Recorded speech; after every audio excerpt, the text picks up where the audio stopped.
वो एक औरत का एक लड़का कुछ समझावत है, प्रेम की बात करत है और समझा रहा है, तो कुछ थोड़ा उसी में गड़बड़ हो गया तो अपने सखी से बतावत है कि सैया हमके सैया हमके सैया हमके सैया हमके प्रीतिया सिखवले कि पैदा एक सवाल होई गवा।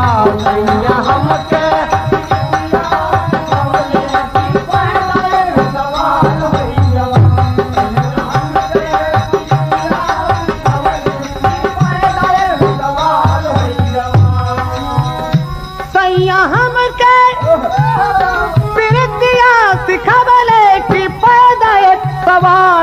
सवाल होई गवा।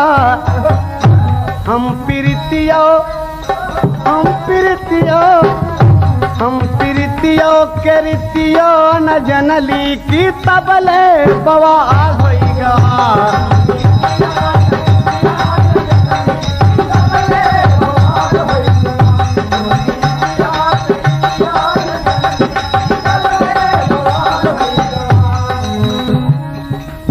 डाकू सुनत है परसू और कहता है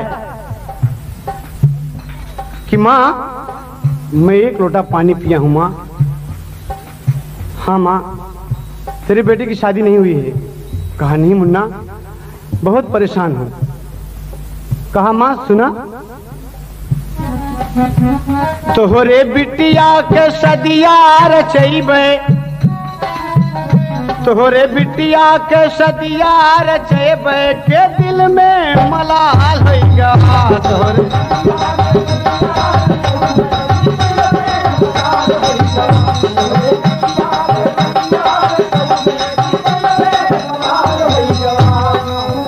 तोहरे बिटिया के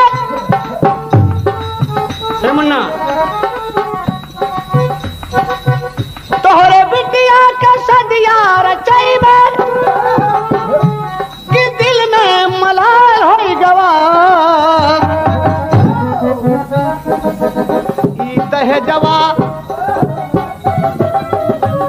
दहेजवा मुर्दा है कर जवा दहेजवा मुर्दा है कर जवा बिहवा मुहाल हो गया।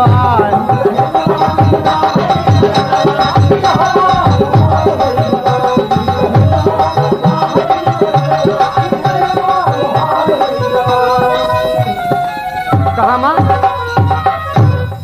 तुम मेरठ की रहने वाली हो? कहा पूरा पता पूछा। कहा माँ नाम मेरा परशुराम है याद रखो माँ। जाओ माँ मैं वचन देता हूँ कि जिस लड़के से प्रेम करती है मंजू उसी से शादी होगी। और जाकर राकेश के बाप से कह दो कि अगर तुम 30,000 चाहते हो तो तुम्हें मैं 50,000 रुपया दूंगी और शादी माँ होगी। कहा मुन्ना तुम चोर बदमाश हो डाकू हो? कहा हाँ माँ लेकिन इंसान हूँ इतना लुच्चा नहीं हूँ इतना कमीना नहीं हूँ समाज का कलंक नहीं हूँ मैं चांदी की दीवार से लिपटा नहीं हूं मां। जाओ तो मतारी खुश हो गई कि मुन्ना कैसे? कहा दिन तारीख तू रख के आयु दिन तारीख तू रख के आयु जयपुर यही शहरिया। अरे यही चबूतर के ऊपर अरे माई कुल दिहु खबरिया अपने हाथे करबै मंजू कह विदाई शहनाई किसने छेड़ा बेसुरी।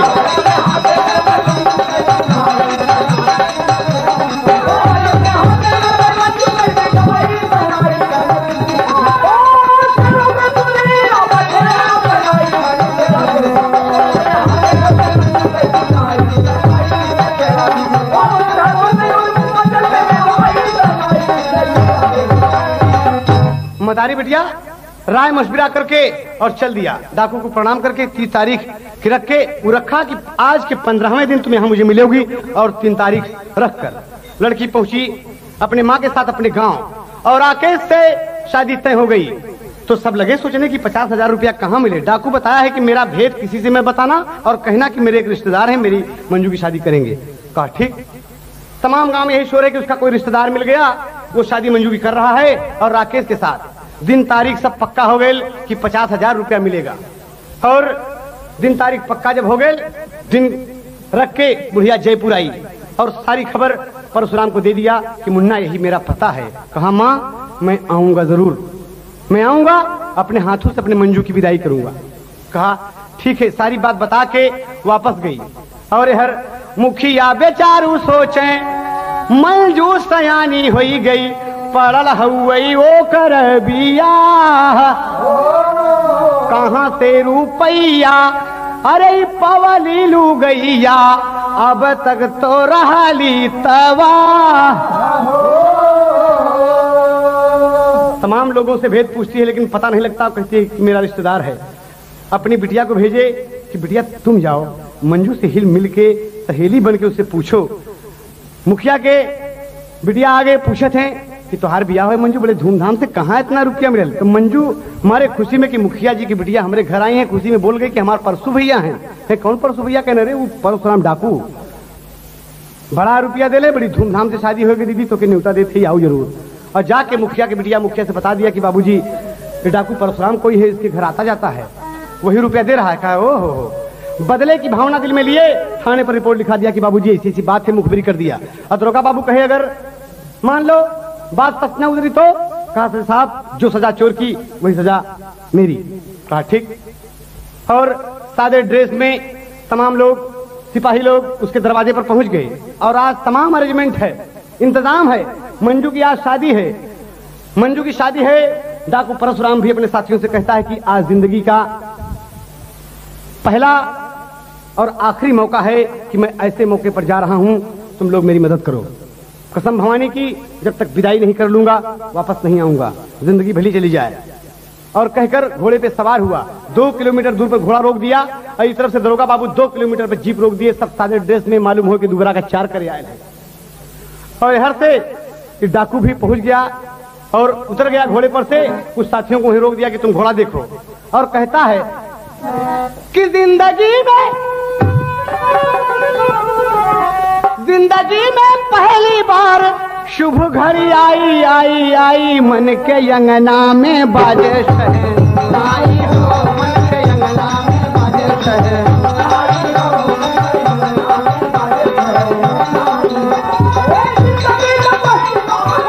में बाजे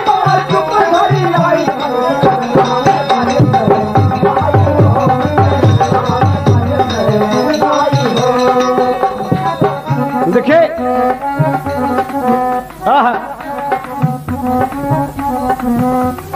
आए गई दरवाजे साधु मन की टोली। सर दे मुन्ना। आए गई दरवाजे साधु मन की टोली, बोल रहे सब जय जय की बोली, अलख निरंजन। जोगिया बाना बगल में है झंडा, डाकू परशुराम बन गयल पंडा। नारायण नारायण। कौनो खजरिया लिए कौनो लिए संसा, धूनी रमाए सब गाए रहे हंसा। देखे और परसों भी खजरी लेके पहुंच गया, सरंगी टंगल बा और नीचे सब हथियार से लैस हैं एकदम। और का तो बन ही में जाई राम कुटिया रमाई, बन ही में जाई राम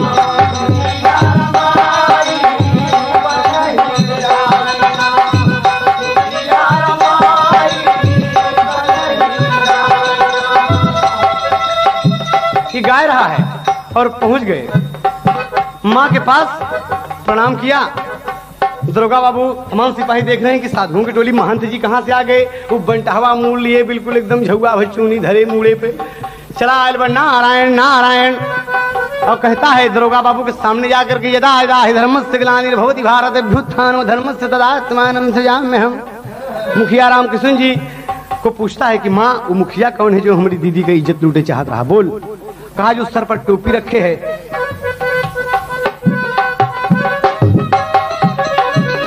कहा मुखिया के सामने जाके कहा था सिया के हरानावा में रोई रघुराई, पिया के हरानावा में।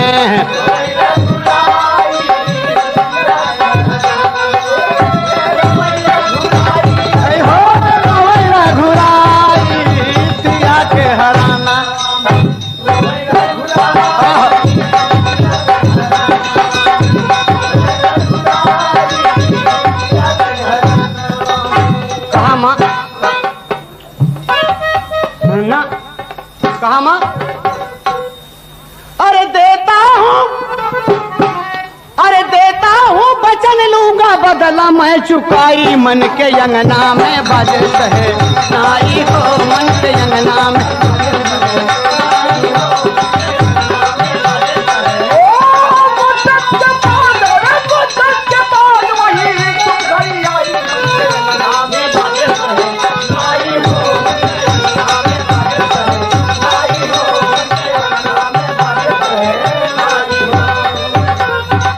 नहीं बाबूजी, दरोगा बाबू पूछते हैं मुखिया जी कि गाना करीब हो गए कि परशुराम कब आएगा? कहा आएगा साहब, जरूर आएगा। अब परशुराम सामने बिल्कुल खड़ा है, दरोगा बाबू भी सादे ड्रेस में, डाकू परशुराम भी सादे ड्रेस में, किसी को पता ही नहीं। विवाह का वक्त हुआ,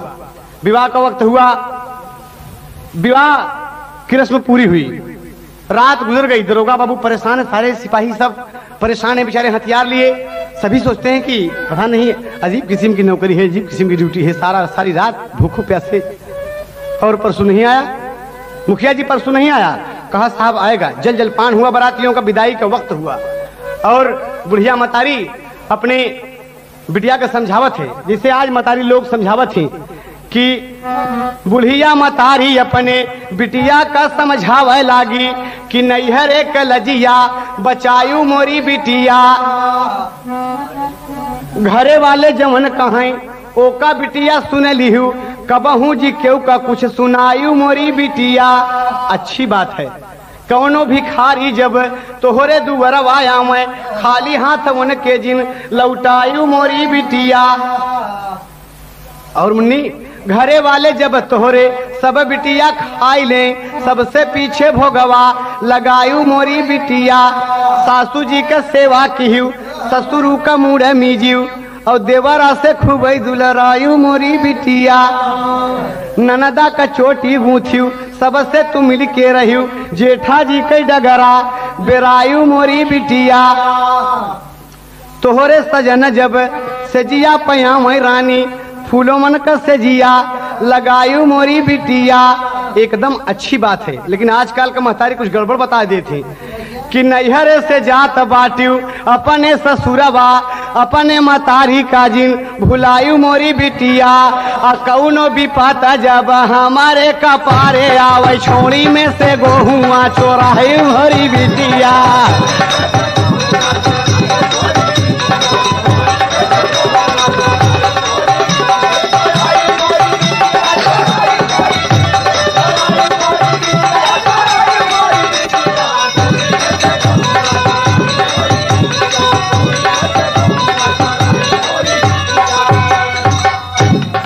तो आजकल है, लेकिन वो का कहा था कि फूलमन के सजिया लगायू मोरी बिटिया। जरा पंडित ध्यान दें, मतारी कहा था, अरे जब तू सुतन लागू सैया के गोहाना, तउआ चरा से दिया ना बुझायू मोरी बिटिया।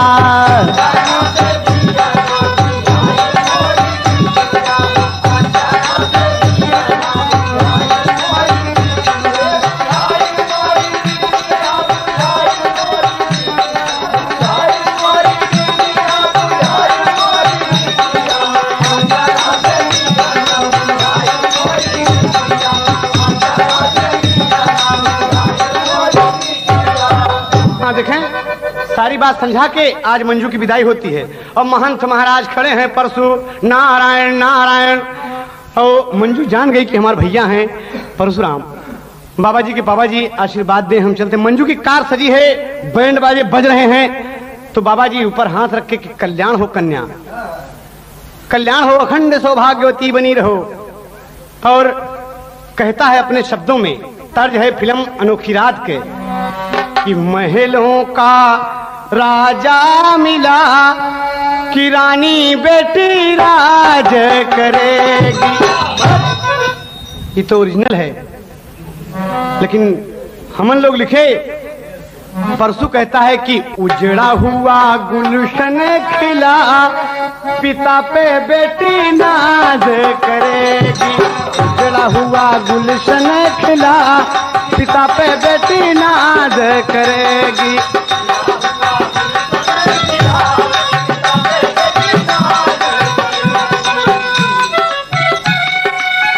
जा बेटी ससुराल में अपने होता कर तेरे सब सपने, होता कर तेरे सब सपने, होता कर तेरे सब सपने।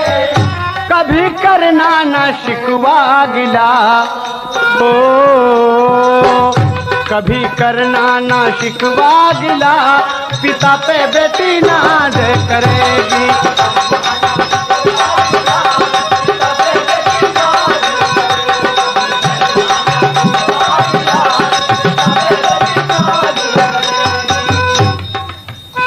देखें, आशीर्वाद दिया परसु मंजू के भैल विदाई, हर जोगिया बाना छोड़ दिया, अरे हाथे बंदूक उठाई, मारा मुखिया को गिरा ससुर चकराई, सेनाई ने छेड़ा बेसुरी।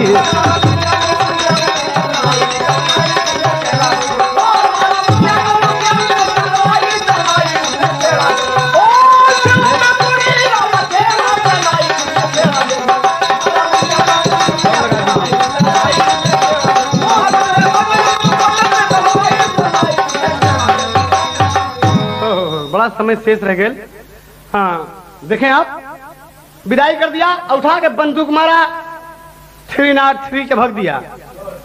अब मुखिया ससुर मुंह बा के गिर गए, हरामखोर तुम जीने के लायक नहीं हो। और जब गोली चली तो दरोगा बाबू अरे परसू परसू परसू परसू आ, शोर तमाम मचने लगा और भागे सब। परसू कहता है सब, और सब भागे। दरोगा बाबू कहते कि जीप जीप जीप 2 किलोमीटर दूर बा, अभी तरफ घोड़ा 2 किलोमीटर दूर बा। सिपाही जीप लेकर आते हैं, तब तक घोड़े पर सवार, और कहता है दरोगा बाबू दुनिया की कोई ताकत नहीं पकड़ पाती साहब, जाओ। देखें, अरे करेला दरोगा बाबू पीछा परसू के, अरे परसू बेचारा सोचा था मनला, नारे और खोरावा के भागे लागल घोड़ावा, होई गए दरोगा बाबू बिल्कुल लाचार। लेकिन परसू सोचता है कि मैं अगर रोड रोड से जाऊंगा तो ये पकड़ लेंगे, इसलिए नारखोर से भाग गया। और ऊपर पहाड़ियों के रास्ते से रोड बनी हुई, बाबूजी दरोगा बाबू जीप घुमा दी कि ऊपर से चलो। देखें, नीचे नीचे परसू और ऊपर ऊपर दरोगा जी जा रहे हैं। परसू सोचता कि दरोगा बाबू लौट गए, लेकिन ऊपर असली है ले दरोगा जी निशानवा, परसू के पिठिया में दिहले गोली माँ। धोखा खा गए बाबूजी, और दरोगा बाबू रिवाल्वर की 6 गोली उतार दिया उसकी पीठ में। घोड़ा से नौजवान गिर गया, और इस तरफ से मंजू की कार जा रही, तमाम बड़े मौज मस्ती के साथ झूमती हुई। और बिटिया फिर के अपन मायका देखा थे, और पहाड़ी से जब नीचे नजर मारा थे तो वही पहाड़ी के नीचे नारखोर में बैजू का बेटा वही मोहन परशुराम के रूप में गिरल बा। और देखे जब कहे हमारे बिराना आके मारे के गोलिया, बोलली ससुर से रोका जा बाबा का,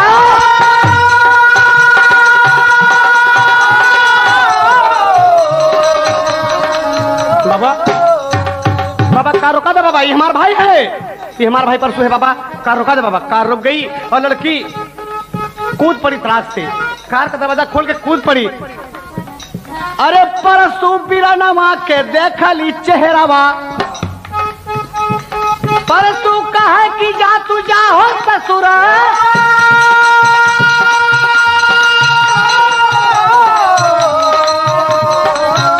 अरे कूदी गे दरोगा बाबू हाथे पिस्तौल बा,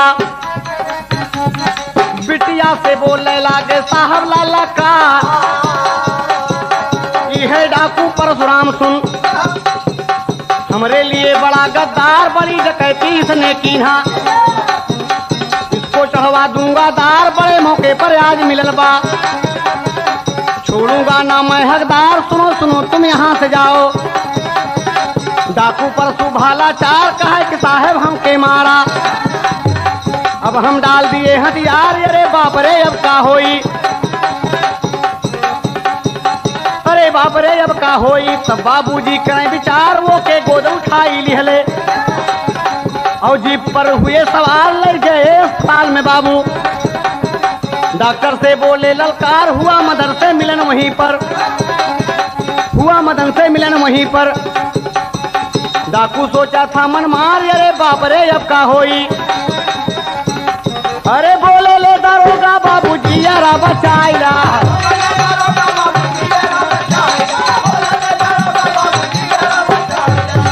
अरे ऐसे कुले पूछ भाई आगे का ही जहाज। MBBS doctor medical incharge doctor Madan उसके लगे हुए हैं इलाज के अंदर, तमाम इंजेक्शन तमाम टैबलेट तरह तरह की दवाइयां उसके करते हैं, लेकिन पीछे से छलनी हो गया है, सब कुछ बेकार है, प्रयास बेकार गया। मदन बहुत परेशान होते हैं, अपने से ऊंचे डॉक्टर को बुलाए कि इसे आप देखें। आप दरोगा बाबू कहते हैं इसको बचाओ, और बड़ा प्रयास करते हैं। बड़ी देर के बाद उसको होश आया तो चिल्लाता है, अरे मदन गाड़ी छूट गए, अरे गाड़ी छूट गए मुन्ना, अरे ड्राइवर बाबू गाड़ी रोक के, गार्ड बाबू गाड़ी रोक के मुन्ना। अरे गाड़ी छूट गई बाबूजी। हाँ अरे तुम कौन हो? कहा साहब मैं मोहन हूँ। डॉक्टर मदन खड़े बगल में, हो गए उनके याद कि अरे बाप रही तो हमारे पीरन के फरियाद, छाती लगा लिए तब मदन करे रोवाई। कौन? तुम्हारा भाई है, मैं मदन हूँ। कहा भाई तुम मदन? कहा तुम डॉक्टर हो भैया? कहा कहा सब बेकार हो गया मुन्ना, सब बेकार हो गया मेरे भाई। और मंजू छाती से लपट गई कि मैं आपकी मंजू हूँ, मैं परशुराम नहीं साहब, मैं तो मोहन हूँ। दरोगा बाबू कहते हैं कि बड़ा अनर्थ हुआ, इसकी याददाश्त हो गई थी, आज होश में आ रहा है बचपन के बाद ये तब जानता है कि कहा सब कुछ नाश हो गया, सब लुट गया साहब। मेरी माँ जिंदी है साहब, उसे बुला दीजिए अंतिम दर्शन के लिए। और दरोगा बाबू स्वयं जीप से जाते हैं और माँ को लाते हैं, बुढ़िया मतारी के आंचल पकड़ के कि माँ सब कुछ बेकार हो गया, बड़ी दौलत कमाया माँ, लेकिन एक धोती नहीं पहना सका तुझे माँ, बहुत रुपया कमाया, तेरी कसम माँ, तेरे चरणों की कसम माँ, तेरे कदम में मेरा स्वर्ग है माँ, मैं जा रहा हूँ माँ। अरे माई मोर मतारी मोर तपनिया बुझाए जा, मरत की बेरी माई चरा ओढ़ाए जा, मरत की बेरी।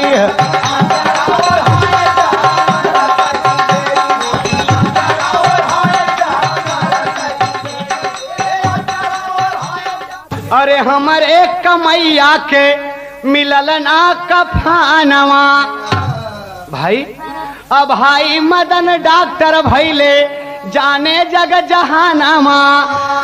अरे मंजू के अपने विदैया कराए जा, मरत की बेरी माई चराओ हाय जा, मरत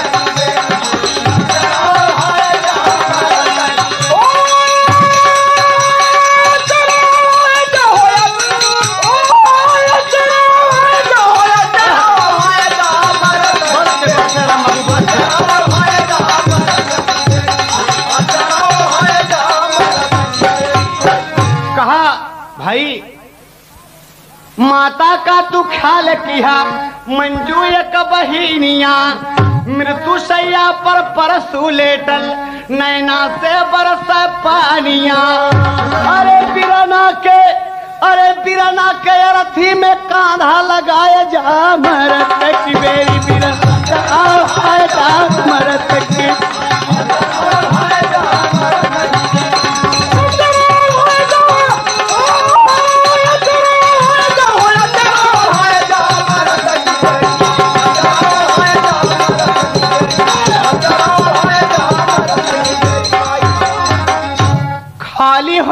के तने में परसू के पिंजारवा सुगना उड़ाल बाबू सुगना उड़ाल बाबू बरस बदारवा। अरे डॉक्टर कहाँ की बीरन रथी उठाए जा मरत की बेरी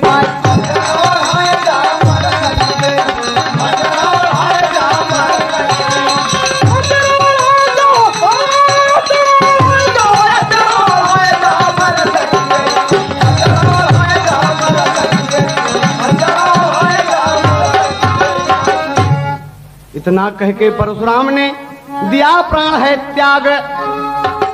खड़ा मदन है मंजूर होवे अरे उजड़ गया है बाग।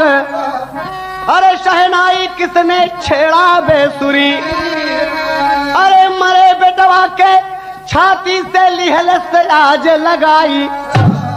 माँ छाती से लगा लिया कि मार मोहन तुम मर गया मुन्ना तुमके छोड़ गया। चुप पिंजरा सुना हो गया। परसू चला गया मोहन लुट गया और आज बड़ा ताजुब हो गया।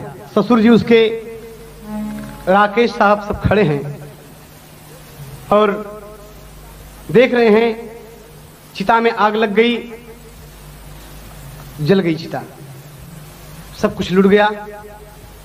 मंजू के बाप को ख्याल आया हाँ माफ कीजिएगा राकेश के बाप को ख्याल आया कितना पवित्र देवता एक डाकू जिसे शैतान लोग कहते हैं कि इंसान अगर देवता का काम करता है तो हम इंसान होकर शैतान का काम करते हैं। ये दहेज वास्तव में कलंक है। उसी वक्त सब मंगाकर जो कुछ भी सामान उसके घर गया था वापस कर दिया। कहा मुझे केवल यही लक्ष्मी चाहिए मुझे मेरी मंजू बिटिया चाहिए। कहा अरे हृदय से निकारी दिहले निर्मल भाग करे जवा आज से कभाऊ ना ले बई दे जाय दहे जवा। अरे डॉक्टर मदन कहाँ सबके मुस्कुराए जा मरत की बेरी माई चला।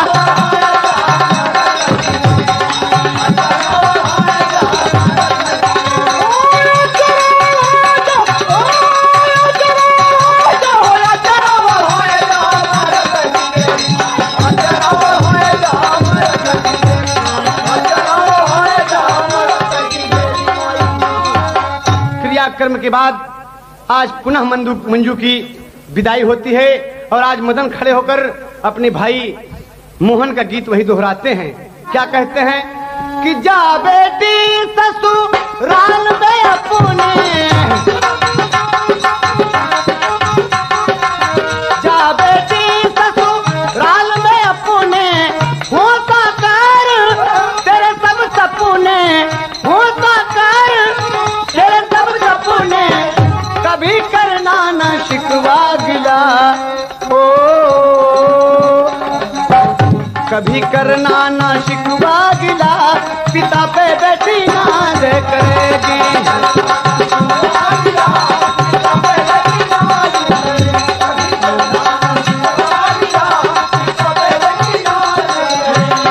उजड़ा हुआ गुलशन खिला पिता पे बेटी नाज करेगी।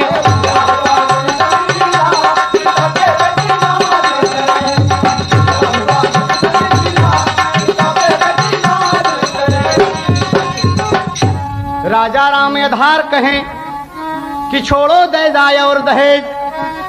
राजा राम यधार कहें त्यागो दारू और दहेज। भोलू दादा स्वर्ग गए भेजे संदेशा सब कोई करो परहेज। अरे शहनाई किसने छेड़ा बेसुरी अरे जुगनू हैदर अली कुल बिरहा रहा सुनाई। शहनाई किसने छेड़ा बेसुरी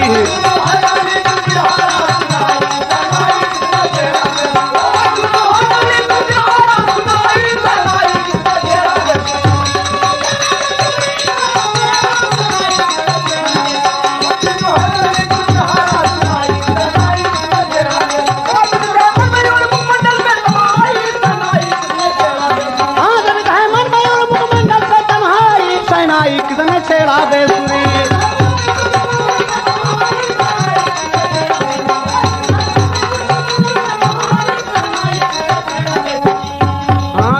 पांच प्राणी लूटे मौज बहार।